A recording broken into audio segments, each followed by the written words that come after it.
Shalom, selamat pagi saudara-saudari yang diberkati Tuhan Yesus. Senang sekali kita kembali berkumpul untuk mendengarkan firman Tuhan, untuk memuji dan memuliakan namanya di dalam satu hati, sapaan Tuhan tiap pagi. Sebelum kita memulainya, marilah kita berdoa. Bapa kami yang ada di sorga, Bapa yang kami sembah di dalam nama Tuhan Yesus Kristus, terima kasih untuk pagi yang baru ini Tuhan. Kami percaya ini adalah awal dari hari yang indah bersamamu. Izinkan kami memulai pagi ini dengan sejenak merenungkan firman-Mu dalam program Satu Hati.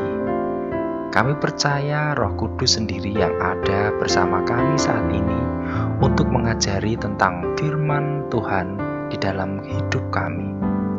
Terima kasih untuk kesehatan dan penyertaan dalam hidup kami yang hanya kami harapkan dan kami mohonkan dari Engkau saja. Di dalam nama Tuhan Yesus Kristus kami berdoa dan mengucap syukur. Amin.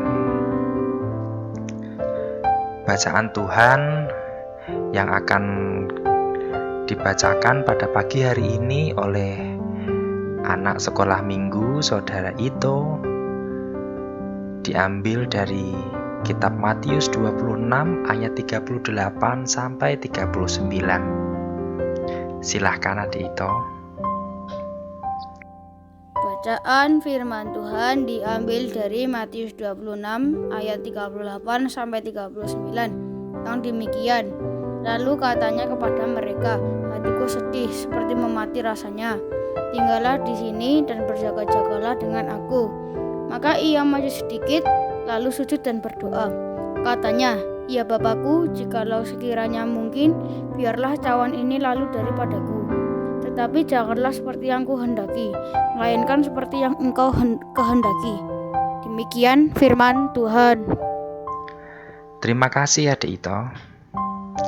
Renungan firman Tuhan pada pagi hari ini diberi judul Perjalanan Sejati. Ada salah kaprah dalam kehidupan gereja. Ada yang berpikir bahwa yang lebih sungguh-sungguh mengikuti Yesus itu pastilah orang yang lebih sering ke gereja atau lebih sering pelayanan. Sebaliknya, ada juga yang salah kaprah, beranggapan bahwa persekutuan dan ibadah tidak penting. Yang penting apa kata hati saja. Toh Tuhan tidak terbatas dalam gereja atau ibadah.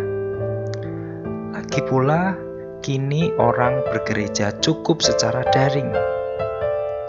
Sesungguhnya, dua pendapat yang bertentangan ini sama-sama salah.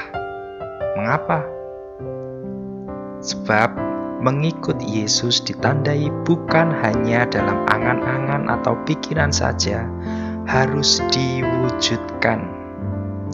Namun itu juga artinya berjalan ketika Tuhan mengajak berjalan dan berhenti ketika Tuhan mengajak berhenti. Bahkan berjaga-jaga ketika Tuhan meminta kita berjaga-jaga. Jadi, berjalan bersama Yesus adalah mengikuti kehendak-Nya dalam wujud ketaatan dan kasih setia, melakukan prosesi jalan salib. Bisa berguna untuk mengingat-ingat kembali besarnya pengorbanan Yesus. Namun berjalan secara jasmani bukan otomatis berarti sungguh-sungguh mengikuti Yesus. Ingat, ketika Yesus memasuki Yerusalem mengendarai keledai, banyak yang mengikutinya, berjalan di depannya maupun di belakangnya. Namun saat hendak dipersalahkan, mengalami tuduhan atau penderitaan, hampir semua murid itu lari. Jadi, banyaknya atau hebatnya pelayanan atau pujian bukan jaminan benar-benar melayani Tuhan. Perjalanan sejati bersama Yesus ada saatnya harus tinggal diam, ada saatnya perlu berdoa mencari kehendak-Nya. saat Tuhan tunjukkan jangan pula tidak setia. Tuhan Yesus memberkati. Demikian firman Tuhan pada pagi hari ini. Kiranya bisa mengingatkan kita kembali arti yang sebenarnya tentang mengikuti Yesus. Untuk menutup renungan kita pada pagi hari ini, marilah kita berdoa. Bapa di sorga, kembali kami menghadap kehadirat-Mu. Kami mengucap syukur untuk firman-Mu pada pagi hari ini. Kami serahkan segala pergumulan kami, segala permasalahan kami hanya ke dalam tangan-Mu saja. Kami percaya bersama Engkau, kami sanggup menghadapi segala masalah. Kami siap untuk menghadapi hari ini bersama Engkau. Ajar kami untuk bisa menjadi dampak yang baik dimanapun kami berada. Doa yang jauh dari sempurna ini hanya kami panjatkan di dalam nama Tuhan Yesus Kristus, Juru Selamat kami yang hidup. Amin. Terima kasih, Tuhan Yesus memberkati.